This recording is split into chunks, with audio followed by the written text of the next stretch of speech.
কোরবানি একা দেওয়া উত্তম নাকি শরীকে দেওয়া উত্তম? শরীকে কোরবানি করতে হলে কোন কোন বিষয় লক্ষ্য রাখতে হবে? তিনজনে একটি গরু কোরবানি দিতে চাই, খরচ তিনজনের সমানভাবে বহন করব, গোশত সমান ভাগে ভাগ হবে, তবে দুইজনে দুই নাম করে এবং একজনে তিন নাম করে সম্মতিক্রমে মোট 7 নামে দেওয়া যাবে কিনা জানতে চাই। আচ্ছা, এরপরে প্রশ্ন হলো, আমার বাবার প্রত্যেক মাসে অনেক ঋণ দিতে হয়, তাই তিনি কোরবানি দিতে চান না। আমার মায়ের কাছে কিছু টাকা আছে, আমার মা কি কোরবানি দিতে পারবেন বা তার উপরে কি কোরবানি ওয়াজিব হবে? আপনার বাবার যেহেতু ঋণ আছে, তিনি অবশ্যই ঋণ পরিশোধ করবেন কোরবানি না দিয়ে। আর আপনার মায়ের যদি টাকা থাকে, তিনি কোরবানি দিবেন। বাবা এবং মা সবার অ্যাকাউন্ট আলাদা আলাদা ইসলামের শরীয়ত অনুযায়ী। স্বামী স্ত্রী দুজনের অ্যাকাউন্ট আলাদা আলাদা। অনেক সময় দেখা যায় আমরা এটাকে গুলিয়ে ফেলি, এটা গুলিয়ে ফেলার কোনো সুযোগ নেই।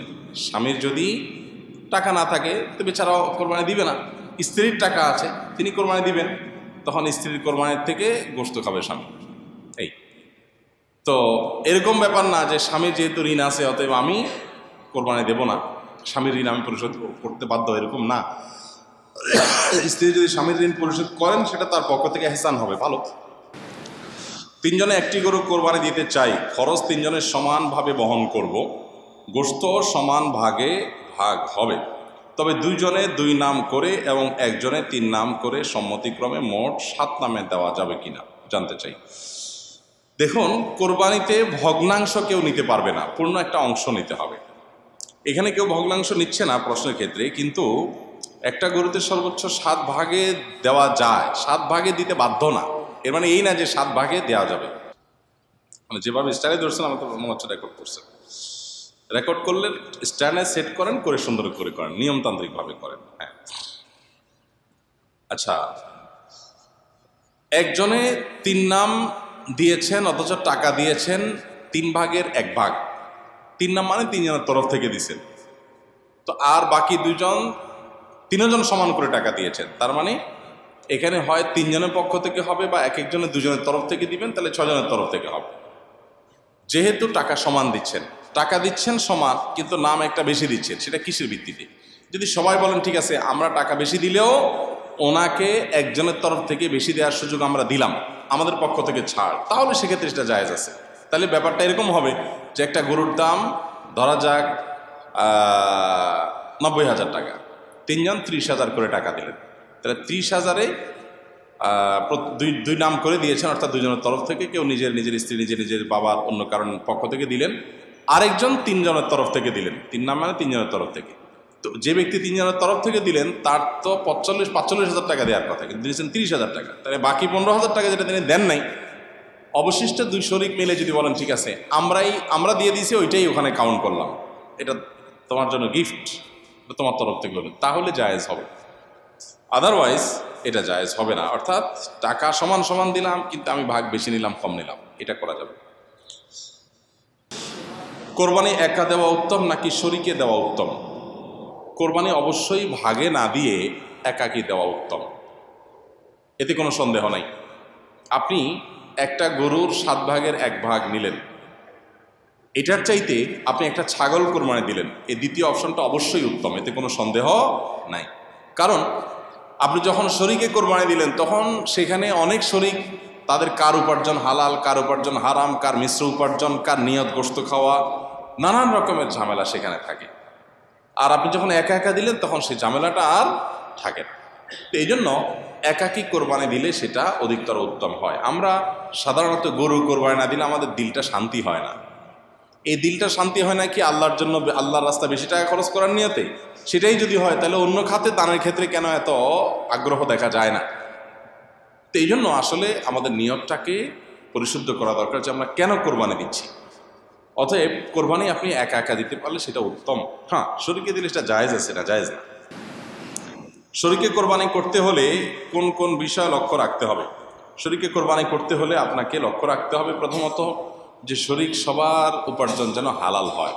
যদিও অনেকগুলো আমাদের মতে শরীকের কারোর উপার্জন হারাম হলে বা কারোর নিয়ত গোশত খাওয়া হলেও আপনার কোরবানির কোনো অসুবিধা হবে না, তারপরও আপনার এই গোশতে, এই ইবাদতে, এই কোরবানিতে তার যেহেতু ভাগ আছে, সেখানে যদি এক একজনের এক এক নিয়ত থাকে, বিশেষ করে একজনের নিয়ত হলো শুধু গোশত খাওয়া, তার আসলে কোরবানির উদ্দেশ্য না। তাহলে সেক্ষেত্রে আপনার অন্য সবারই কোরবানি হবে কিনা সেটা নিয়ে যেমন বললাম অনেক ওলামাদের মধ্যে হবে, আবার অনেক ওলামা একরাম ফোকাহে একরামের মতে কিন্তু এটা হবে না, কারণ এখানে পশু একটাই জবাই হচ্ছে, নিয়ত একজন এক একটা হলো এটা গ্রহণযোগ্য না। এক, দ্বিতীয়ত হলো নবী সাল্লাল্লাহু আলাইহি ওয়াসাল্লাম বলেছেন ইন্নাল্লাহা তাইয়্যিবুন লা ইয়াকুলু ইল্লা তাইয়্যিব, আল্লাহ পবিত্র, পবিত্র ছাড়া কিছু গ্রহণ করেন না। অতএব কোরবানির পশুতে হারাম টাকা কেউ ইনভেস্ট করলো, আল্লাহ এটা গ্রহণ করবেন না। এখন আপনি বলবেন যে আমি তো আর হারাম টাকা ইনভেস্ট করি নাই, তারটা আমাকে কেন পোহাতে হবে? আপনাকে পোহাতে হোক বা না হোক, তার ওইটার দায় আপনাকে নিতে হোক বা না হোক, কিন্তু হারামের সাথে মিশ্রণ হয়ে যাচ্ছে আপনার টাকা, তো এই টাকাটা তো মিশ্রণ হোক সেটা আপনি না চাওয়া উচিত। সেই সব জায়গা থেকে শরীকে কোরবানি করলে সবার উদ্দেশ্য ঠিক আছে এটা খেয়াল করা দরকার, ইখতিলাফের ঊর্ধ্বে উঠেও এটা খেয়াল করা দরকার যে সবার নিয়তটা ঠিক আছে, সবাই মুখলেস মানুষ, শরীকরা ভালো মানুষ এবং উপার্জনগুলো হালাল, এটা দেখা দরকার। দ্বিতীয়ত গোশতের ভাগ ইত্যাদি যখন হবে তখন ইনসাফের সাথে ভাগ হচ্ছে কিনা সেটাও খেয়াল করা দরকার। এক্ষেত্রে যদি বেইনসাফি করেন সেটা গুনাহ হবে। আবার কোরবানি অশুদ্ধ হয় কিছু কারণে, সেগুলো যেন না থাকে খেয়াল করা দরকার। যেমন আপনার কসাইকে আপনি গোশত দিয়ে পারিশ্রমিক দিলেন বা টাকা কম দিয়ে গোশত দিয়ে পোষায় দিলেন, তাহলে এটা পারিশ্রমিকই হলো আলটিমেটলি, এটা জায়েজ নেই। শরীকে কোরবানি দিলে এগুলো বিশেষভাবে খেয়াল করতে হয়, কারণ শরীকে এক একজন এক এক চিন্তা, সবাইকে এক করে তারপরে কোরবানি করার চেষ্টা করতে হবে।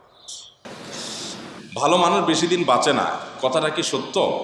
কারণ সমাজে যখন কোনো ভালো মানুষের মৃত্যু হয় তখন এরকম কথা শোনা যায়, অনেকেই এরকম কথা বলেন যে ভালো মানুষ বেশি দিন বাঁচে না। এটা আসলে কোনো কোরআন হাদিসের কোনো কথা যে এরকম না, বরং নবী করিম সাল্লাল্লাহু আলাইহি সাল্লামের একটা হাদিস আছে আমরা জানি, খায়রুন নাসি মান তালা আমরুহু ওয়া হাসুনা আমালু, সবচেয়ে উত্তম মানুষ হলো সে যার হায়াত বেশি পায় আবার আমলও বেশি করতে পারে, এ হলো সবচেয়ে উত্তম মানুষ। তাহলে ভালো মানুষ হলেই হায়াত কম পায়, অল্প বয়সে মরে গেলে সেই ভালো মানুষ, এত সহজ ক্যালকুলেশনের সুযোগ নেই। অনেক খারাপ মানুষ অল্প বয়সে মারা যায়, আবার অনেক ভালো মানুষ অনেক দীর্ঘ হায়াত পেয়ে তারপরে মারা যান। অতএব কে কত হায়াত কম পেয়েছে বেশি পেয়েছে এটার উপরে আসলে ভালো মানুষ খারাপ মানুষ হওয়া নির্ভর করে না, ভালো মানুষ খারাপ মানুষ হওয়া নির্ভর করে ভালো কাজ করে যেতে পেরেছেন কিনা এটার উপরে।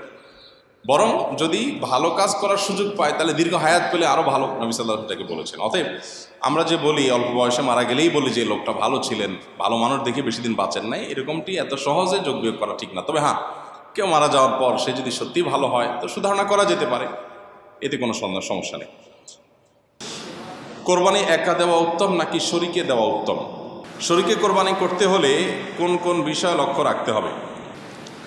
তিনজনে একটি গরু কোরবানি দিতে চাই, খরচ তিনজনের সমানভাবে বহন করব, গোশত সমান ভাগে ভাগ হবে, তবে দুইজনে দুই নাম করে এবং একজনে তিন নাম করে সম্মতিক্রমে মোট 7 নামে দেওয়া যাবে কিনা জানতে চাই।